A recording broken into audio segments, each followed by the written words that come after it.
All right, so here you are. What are you working on?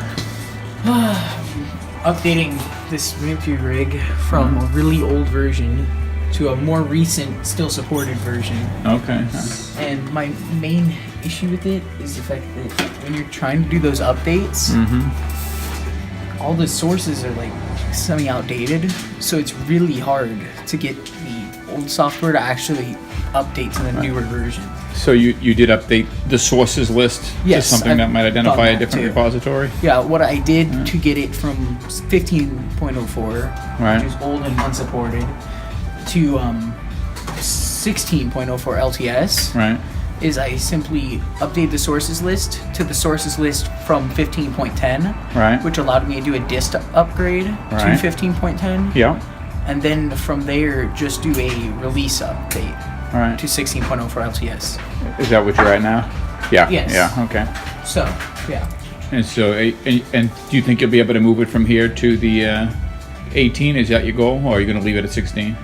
I like 16.4 LTS more than the newer versions that are what out. About what does the customer want to do? Or do you know? Well, I have a feeling that 16.04 LTS will run a lot better on this older hardware. Oh, that's possible. And it's still supported for a few more years because. So you'll have that conversation with customer. Okay, cool. All right, and what are you working on? I'm currently installing a graphics card in a customer system.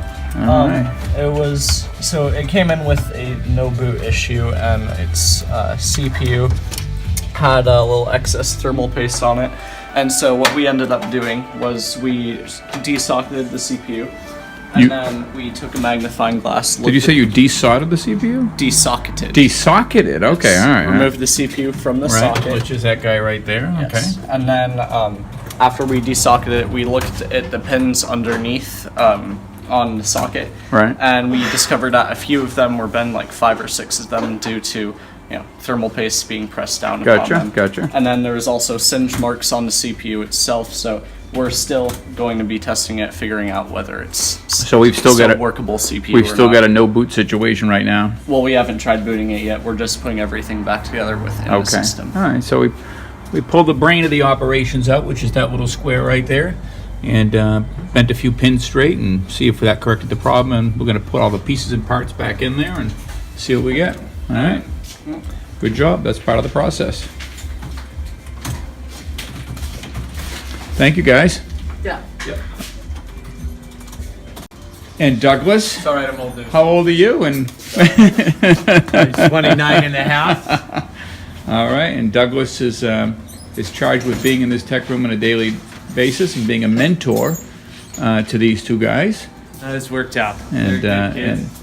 They got a good head on their shoulders. Yeah, and we do Apple products and Linux products and Windows and software development. So we've got a pretty wide swath here, and we're happy to have them. And Doug, thanks very much for mentoring them and moving them along.